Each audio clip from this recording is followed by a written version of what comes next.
thank the Speaker, and I thank my friend from Arizona, battling through as he's recuperating from illness to come down on the floor and make sure that the American people fully understand the fiscal state of our country. He does it well, he does it eloquently. But it's about time we turn it into action, as I know the gentleman from Arizona agrees. My friend from Arizona was holding a chart that said $36 trillion because our country is about to cross the Rubicon of $36 trillion of debt. We will be staring at well over $40 trillion of debt within the next year and a half. If there's anything that should guide the Republican majority in the House of Representatives, the Republican majority in the United States Senate, and President Trump in the White House, it's that we must stop this disastrous spending of other people's money by the federal government in such a way that we are destroying the future of our kids and grandkids. But the problem is, I'll say this here tonight, and my friend from Arizona will say this, but what are we going to do about it? So let me just lay out a couple of thoughts about this as we come out of this historic win by President Trump with Republicans controlling the White House, the House, and the Senate. So what are we going to do with it? Well, I'll tell you what we have to do. We have to actually deliver on the promises that we made, that we campaigned upon, and as my friend from Ohio, Congressman Jim Jordan likes to say, do what we said we would do. It is time. There is no room for excuses. Now, what are some of the excuses I'm already hearing? We don't have 60 votes in the Senate. I was hearing that excuse last summer before we even had the elections. I've heard one of my colleagues go on national television and talk about how we can't deport the people who have been released into the United States, backing away from the sign that was on the front of the building at the RNC that said mass deportations. The American people will remember whether we respond and do what we said we would do. In Britain, the Tories, they said, you know what? We're going to stop all of the illegal immigration. We're going to remove people who came here illegally. They didn't do it, and they were sent to the ash bin of history. They were removed.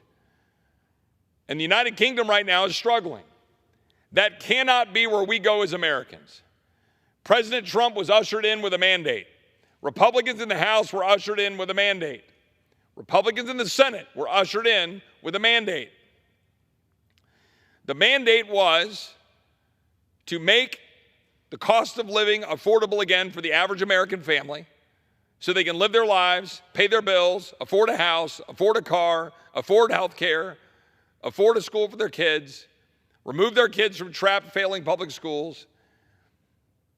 And the other part of the mandate was to secure the border of the United States, secure our country, restore sovereignty, and remove the people who are illegally and illegitimately dumped into the United States lawlessly, illegally by President Biden, Vice President, border czar Kamala Harris, and impeached disgracefully Homeland Secretary Mayorkas.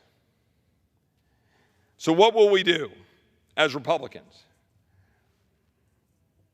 It is my view, it is the view of many in this chamber, that we must immediately secure the border of the United States and provide President Trump what is necessary to do so, both in terms of resources, but also in terms of law.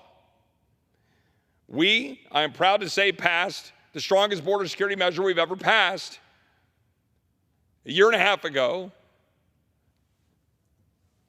H.R. 2. We should pass that bill in January. We should send it to the Senate. We should force that debate in the Senate. We should make those 7 Democrats have to answer to their constituents about whether they want to secure the border of the United States. We should not be afraid of that. We should send over a reconciliation package from the House of Representatives that immediately addresses remittances to Mexico, take fees on the remittances sent there and other countries around the world.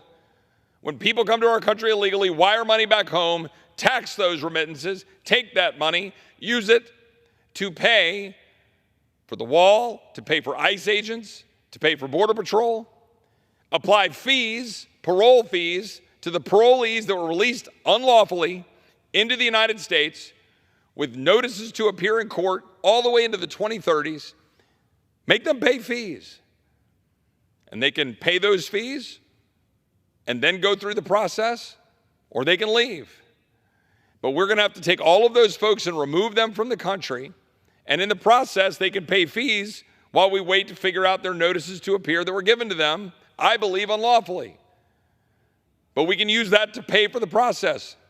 While we deport criminals, while we deport the people who came here who are gotaways, while we deport the 1 million people who have already been issued orders of removal, we can then line up the people who are given those notices to appear, take those fees, process those claims, and remove the vast majority of them.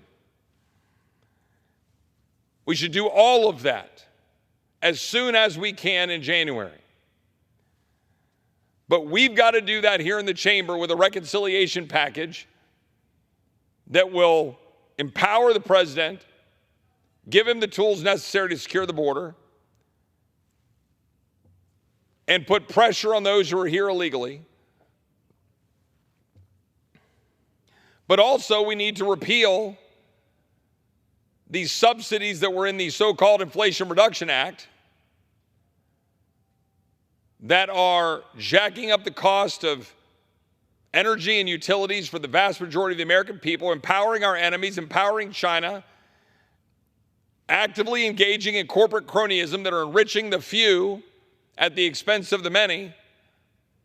And I want to look straight at big corporate America, including some of our folks in Texas and big oil and big gas that are now saddling up to the trough to take these great big subsidies. Your time is up. It's got to be up. Because while I've got some colleagues here in the chamber, including on my side of the aisle, who are running around to the microphone talking about how we're going to need to lift the caps, get rid of the caps that are currently in place on the deductions that people can take for state and local taxes, i.e. a federal subsidy for high tax jurisdictions, particularly in the Northeast.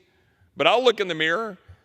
That includes property taxes in Texas, which are off the charts, embarrassingly so. We shouldn't do that. The federal government should not be subsidizing high tax jurisdictions. So while some of my colleagues here from states that have allowed it to fester, to become high tax jurisdictions, we shouldn't subsidize that.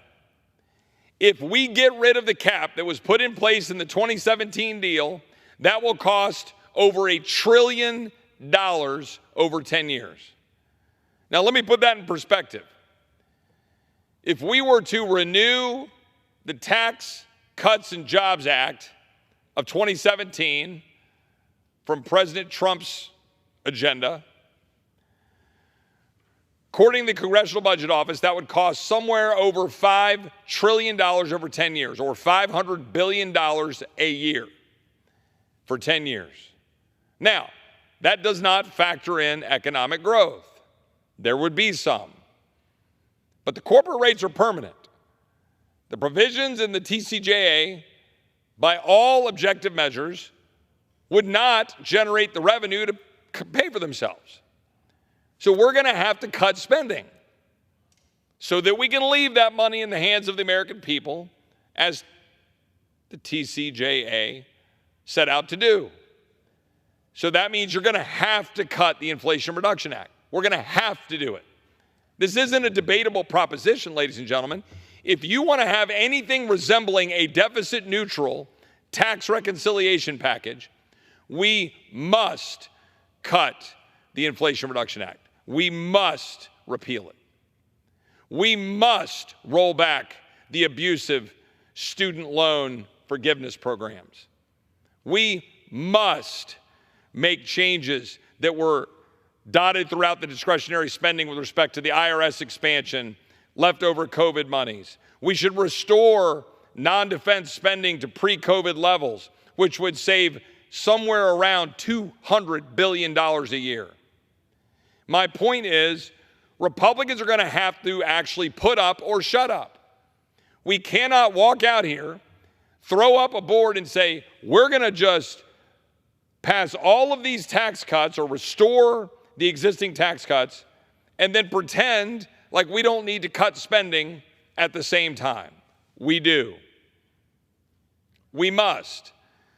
And we mustn't remove the tax pay-fors that enabled that bill to pass in the first place, including those limits on the deduction for high tax jurisdiction, state and local tax deductions. The fact of the matter is, if we're going to serve our country well, and I think it's really important for everybody to know, it is going to be pitched battle for some of us to convince our own Republican Party that we need to fight to get it to even deficit neutral. And if we get it to deficit neutrality, we're still losing $2 trillion a year. We spend about $6.5, almost $7 trillion. We bring in about $4.5 to $5 trillion. Now, my friend from Arizona put up all the charts on the mandatory spending. He is right. We need reforms. We need innovation. But most of all, we need a backbone and a willingness to actually address the problem. But if my friends are going to come in January and say, well, we're just going to throw out all these tax policies, but we're not going to deal with spending, then we're going to leave our country in a worse place. Now, there are a lot of things we can consider. President Trump has talked about doing tariffs. That would certainly bring in revenue. And we certainly should consider. There are pros and cons to tariffs, and we certainly should consider the pro of significant revenue you can bring in. But let's be very clear. If you're going to do a tariff, which is a tax, and you're going to tax goods and services that are coming in from overseas, fine. There might be some upsides to that in terms of American manufacturing. Then we should consider what that impact is on the average hardworking family. Remember that when tariffs were put in place 8 years ago, we then had to pass a bill for $45 billion to bail out farmers. Look, I'm just trying to lay down a marker for my colleagues and for my constituents and for people viewing at home that we've got to deliver. And to deliver means being serious. And being serious means we got to stop spending money we don't have. We got a balanced budget of the United States, which we've been talking about for 4 decades. We need to enact good, sensible tax policy that will create growth. But it can't be blind. You can't just pretend and throw it out and say, oh, this will all pay for itself, when you're ignoring our duty to cut the size, scope of government and reduce spending. Because you cut taxes all the way to zero, I'm for it. But stop spending money.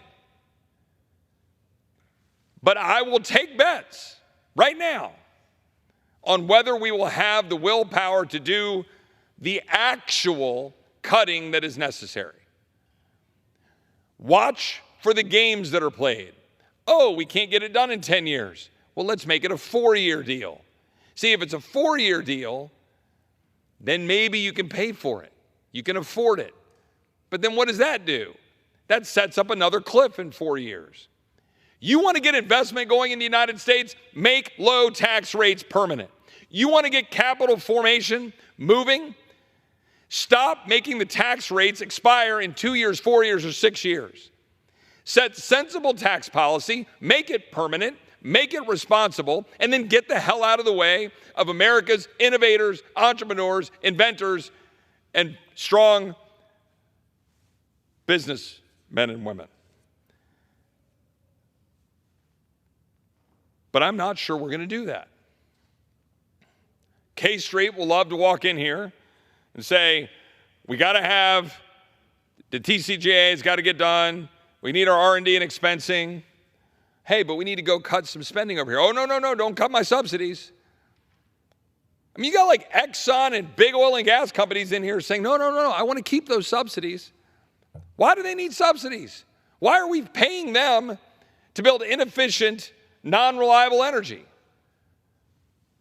Why are we subsidizing electric vehicles, which won't dent CO2 production, but we're subsidizing China and the battery production in China and the mining of minerals by China? That's what we're doing. Yet 19 Republicans signed a letter in August saying we shouldn't repeal the Inflation Reduction Act. I've got multiple members of this body saying we've got to lift the SALT cap. I've got a whole bunch of people saying all the tax cuts will pay for themselves. Some will, some won't. And I got nobody saying we should cut spending other than on the margins. That ain't going to work. That math isn't going to add up.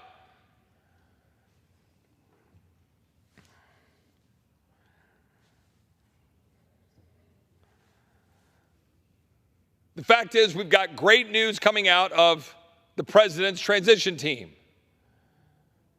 with Elon and Vivek and a whole bunch of people around the president talking about the Department of Government Efficiency. I would prefer it be called the Department of Government Elimination, for what it's worth. I think that would be better. I'm not looking for an efficient government. I'm looking for a much smaller government. But I love what I'm hearing out of Elon and Vivek and others, that they want to come and slash and burn all the waste, fraud, and abuse. It's overdue. We need to fire the bureaucrats. We need to downsize, cut the bureaucracy.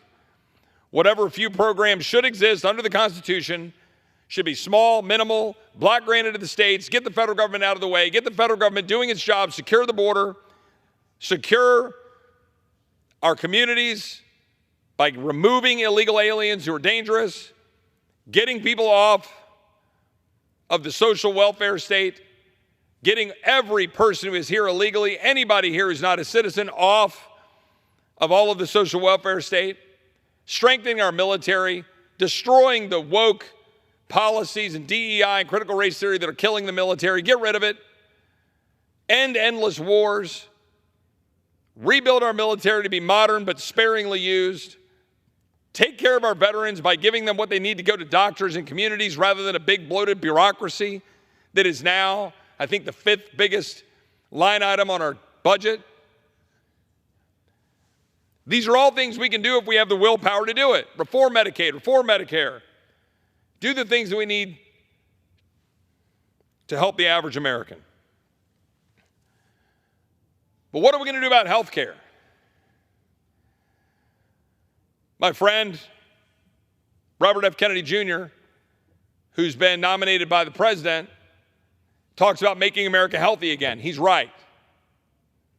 Much like the corruption in our energy world, where big corporate America and the big wind and solar are all getting big subsidies from the government to build inefficient energy, so too are insurance companies, hospitals, pharmaceutical companies getting rich off of taxpayers, getting subsidies, getting mandates, getting monopolies to roll right over the American people, while we have collusion between USDA and NIH and CDC and all of the rules and regulations they make that subsidize through the SNAP program, subsidizing sugary drinks, subsidizing processed food, making America unhealthy, making them sicker, then prescribing medicine, over-vaccinating, so you get 50 shots by the time you're 20 for 14 or 15 different vaccines. Over-medicating people, medicating for them for depression. And then taking away their ability to go to the doctor of their choice because you've given all the power to insurance bureaucrats to tell you what your health care looks like. You've given all the power to big monopolistic hospital corporations buying up regional hospitals and making it impossible for physicians to own hospitals while you allow private equity firms to own hospitals. What are we doing? We're destroying the doctor-patient relationship. We're destroying American healthcare. And if you want to save it, then we need to embrace healthcare freedom. In our reconciliation package, we must be aggressive in expansive health savings accounts, expansive direct primary care, pull out the bias towards the employer-provided care by making it to where the employers can give employees the same subsidy for the same tax break into a health savings account. And an American citizen who doesn't work for a big corporation can put their money for the same tax break in the same health savings account. And they can take that and go to the market and pay for a doctor and pay for medicine, go to direct primary care, go get insurance in a market that is not overly regulated so they can actually get health care. Because right now the American people aren't getting it. The American people are getting screwed. They're getting fatter. They're getting sicker. They are unhealthy because of government bureaucracy, because of government regulation, and because we refuse as Republicans to deliver on what we've been saying for 3 decades, that we would get government out of the way. It's not about repealing Obamacare. It's about repealing the alphabet soup of government regulation that is constraining the ability for innovation, the entrepreneurial spirit, the ability of doctors and patients to be able to provide the care that is necessary. We can do it. We just have to decide to do it. But we're going to have 1 or 2 or 3 bites at this apple early this year to deliver for the American people. Obamacare was passed on reconciliation. If you're familiar with COBRA, that thing that allows you to extend between your employment when you get a gap in employment to get insurance coverage. Do you know why it's called COBRA? Right? It's the Consolidated Something Budget Reconciliation Act. COBRA. It was passed on a reconciliation bill. We do this all the time. And frankly, it's not the best way to make policy. But we need to use the reconciliation tool in the House chamber, send over to the Senate, transformational policy changes, ladies and gentlemen, not nibbling around the edges. It is time to transform this country, because if we don't do it now, we're going to lose it. If we don't constrain spending now, if we don't set the trajectory of lower debt now, we will not have a dollar, we will not have a strong economy. If we don't set us on the trajectory to healthcare freedom now, we will lose it. We will be jammed with single-payer healthcare and be left with a life of having to beg some bureaucrat in an insurance company being run by people on Wall Street that are basically being told what to do by government bureaucrats, and that's how you get your health care in a worse than single-payer system. If we don't act right now, we're not going to secure the border permanently. We're going to just give lip service. We can't do that. It's not enough just to reinstate Remain in Mexico. It's not enough just to reinstate Title 42. It's not enough just to stop the flow at the border to 30,000 instead of 180,000. Because if I recall when President Trump ran in 2016 and he said build the wall, that's what the numbers were. Republicans have got to remember to not let them shift the Overton window and then beg for the crumbs to go partly back. If we repeal the Inflation Reduction Act fully right now, we just restored the dang status quo from 2022. I didn't run for Congress in 2018 to get my butt kicked in 2022 with a crappy bill and then beg to try to get it back to the place of the crap, but right before the crappy bill. Like, we can't do that. I didn't come here to say, well, we're $36 trillion in debt. Man, God bless America. I really hope that we're only going to be $59 trillion in debt instead of $62 trillion in debt in 10 years. I just made those numbers up, and they're probably not even close. My point is, we have to transform the country. We have American people right now who are inspired for change. They sent us here to secure the border, not to make excuses. Stop the flow, deport the people illegitimately put in our country, freeze legal immigration, modernize our system, figure out what our labor supply is, figure out what the workforce looks like, train American citizens, let those citizens go to trade academies and learn how to do the jobs we need, Get all of these American workers who are sitting on the couch, who are upside down on the workforce while we import people, but American citizens aren't working. Fix that, and then talk to me about more immigration. Don't come in here with your Chamber of Commerce talking points. I don't want to hear it. I'm sick of it. The Chamber of Commerce and all of the big corporate America and Wall Street have been screwing this country for 2 or 3 decades. They have. Because of them and the editorial page of the Wall Street Journal that we haven't fixed our border over the last 3 decades. And if we don't do our job now, we're going to be sent to the ash bin of history as Republicans. Secure the border, no excuses. Mass deportations, no excuses. Freeze immigration, fix the system. Pass budgets that balance and cut spending. Reduce the debt, reduce the bureaucracy, cut the bureaucrats, fire the people who need to be fired. Don't make excuses about why you can't do it. Give the people, the American people, the health care freedom they deserve. Give them expanded health savings accounts. Give them access to direct primary care. Give them access to real insurance products. Allow them to choose. Don't keep empowering big corporate America. Don't keep empowering pharmaceutical companies and insurance companies. Empower Americans. Empower doctors. Empower entrepreneurs. Empower small businesses. Empower American energy. Repeal the Inflation Reduction Act. Stop subsidizing China. Stop subsidizing big oil with the subsidies they're taking on wind and solar. President Trump is creating a team that wants to go through and dismantle the bureaucratic state. God bless him for it. Tom Homan is the border czar. God bless him. He's a good friend, and I expect him to do a great job. Bobby Kennedy Jr., I don't agree with him on everything. I don't. He knows that. We talk about it. But I expect him to challenge the status quo. I expect him to try to make America healthy again. I expect him to try to make sure that the American people have the truth about the food they eat, the truth about the vaccines they take, the truth about the medicine they take, and the corruption and the revolving door between all of the entities that are making money and the people in the government that are helping them make money, while we don't get the truth on what food we're putting in our body, what medicines we're putting in our body, and then free up the American people. Tulsi Gabbard, a good friend, she herself targeted by the intelligence community. I hope she'll break that down. Mike Waltz, Brendan Carr at the FCC, who believes in free speech, but more importantly, in stopping the big tech stomping on our rights. Marco Rubio, Secretary of State, Matt Gaetz at the Attorney General's office in the Department of Justice. We need people who are going to root out corruption, who are going to root out all of the weaponized state over in the bureaucracy.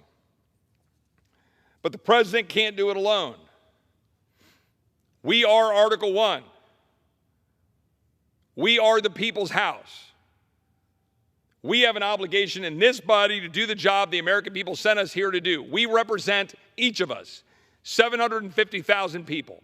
I represent 750,000 Texans. I answer to them, I answer to God, and I answer to the Constitution. That is it. I don't answer to party leadership. I don't answer to the other end of Pennsylvania Avenue. I answer to them.